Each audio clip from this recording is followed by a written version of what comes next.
ब्रिजराजा जयसिंगांनी पुरंदरला वेढा घातला. जवळपास 25,000 मोगल हे स्वराज्यावरती तुटून पडले. शिवाजी महाराजांच्या सैन्याचं नेतृत्व करत होते मोरारबाजी देशपांडे. पुरंदरच्या वेढ्यामध्ये शिवरायांचे 500 मावळे धारतीर्थ पडले. कोळी असतील, महार असतील, सर्व 18 पगड जातीच्या मावळ्यांनी स्वराज्याच्या रक्षणासाठी बलिदान दिलं. छत्रपती शिवरायांनी ठरवलं की माझ्या मावळ्यांच्या या प्राणामुळे स्वराज्याची खूप मोठी हानी होत आहे. ते 2 पावले मागे आले. मिर्जाराजा जयसिंगाशी त्यांनी तह केला आणि त्यावेळी बोलणी सुरू असताना त्यांनी आपल्या एकुलत्या एका पुत्रास शंभूराजांना 7 वर्षाचा असताना मोगलांकडे ओलीस ठेवलं. या घटनेवर आपल्याला एक बाप किंवा एक शिवरायांचं धोरण किंवा छत्रपती शिवरायांचं राष्ट्रापेक्षा माझा पुत्र मोठा नाही किंवा राष्ट्रापेक्षा मी मोठा नाही, राष्ट्राला दिलेलं त्यांनी प्रथम स्थान, राष्ट्राच्या रक्षणासाठी त्यांनी आपल्या पुत्राला ठेवलेलं ओलीस. जीवापाड असणारे प्रेम बाजूला ठेवून त्यांनी शंभूराजांना ओलीस ठेवलं. पुढे आग्र्याला क्रूरकर्मा औरंगजेबाला भेटण्यासाठी शिवाजी महाराज रवाना झाले. सोबत निवडक मावळ्यांसोबत त्याने आपल्या पुत्र शंभूराजांना घेतले. अवघ्या 8-9 वर्षाचे शंभूराजे ज्यावेळी आग्र्याला गेले आणि औरंगजेबाने कपट नीतीने पिता पुत्रांना आणि शिवरायांच्या सोबतच्या मावळ्यांना नजर कैद केलं, पोलादी भाऱ्यात ठेवलं. त्यावेळी संभाजी महाराज आणि शिवाजी महाराज सुखरूप सुटका करून घेऊन आग्र्याच्या कैदेतून बादशाहच्या हातावर तुरे ठेवून महाराष्ट्रात पोचले. राजगडावर सर्वप्रथम शिवाजी महाराज पोचले. त्यानंतर 2.5-3 महिन्याने शंभूराजे आले.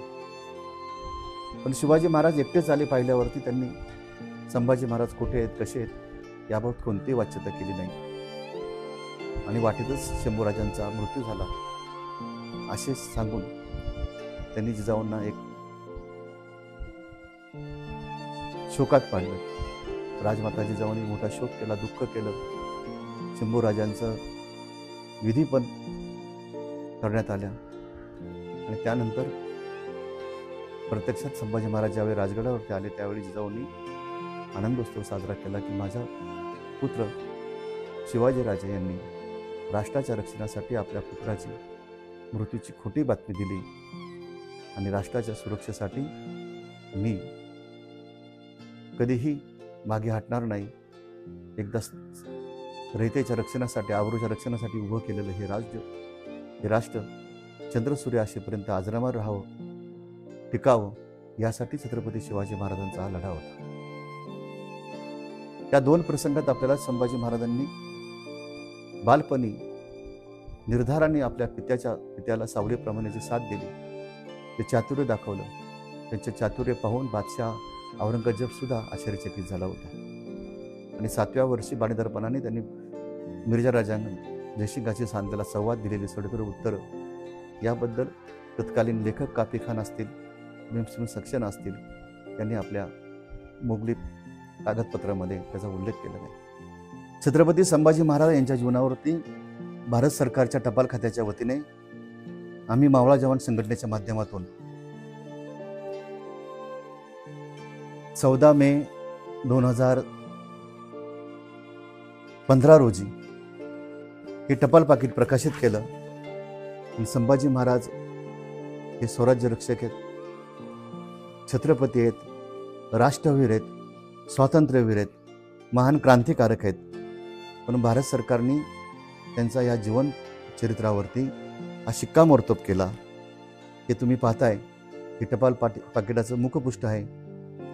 भारत सरकारच्या टपाल खात्याच्या माध्यमातून मावळा जवान संघटनेच्या वतीने छत्रपती संभाजी महाराज यांच्या जीवनावरती हे टपाल पाकिट प्रकाशित करण्यात आलं.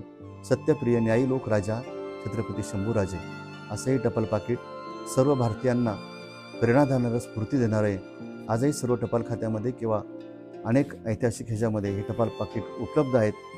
मी भारत सरकारच्या टपाल खात्याचं त्याबद्दल मनपूर्वक आभार मानतो की आम्हाला संभाजी महाराजांचा हा इतिहास मांडण्याची संधी, जगभरात पोहोचवण्याची संधी भारत सरकारने दिली.